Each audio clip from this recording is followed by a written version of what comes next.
மும்பையில் பெய்து வரும் கனமழை காரணமாக அனைத்து பாடசாலை கல்லூரிகளுக்கு இன்று விடுமுறை அறிவிக்கப்பட்டுள்ளது. மகாராஷ்டிர மாநில மும்பையில் நேற்று முதல் தொடர்ந்து கனமழை பெய்து வருவதால் தாழ்வான பகுதிகள் தண்ணீரில் மூழ்கியுள்ளன.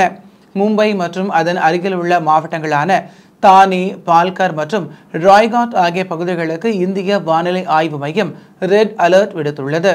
மும்பை மற்றும் அதனை சுற்றியுள்ள பகுதிகளில் உள்ள மக்கள் அனைவரும் முடிந்தவரை வீடுகளுக்குள்ளேயே இருக்குமாறு காவல்துறையினர் அறிவுறுத்தியுள்ளனர்.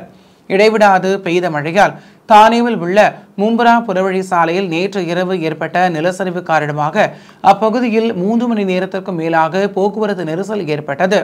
பலத்த காற்று மற்றும் கனமழை காரணமாக மும்பை வானூர்தி நிலையத்தில் உள்வரும் 14 வானூர்திகள் தரையிறங்க அனுமதி மறுக்கப்பட்டது. மழை காரணமாக பல தொடருந்துகள் நிறுத்தப்பட்டதால் மக்கள் பெரிதும் பாதிக்கப்பட்டனர். இதேவேளை மும்பையில் நாளை வரை கனமழை பெய்ய வாய்ப்புள்ளதாக வானிலை ஆய்வு மையம் தெரிவித்துள்ளது.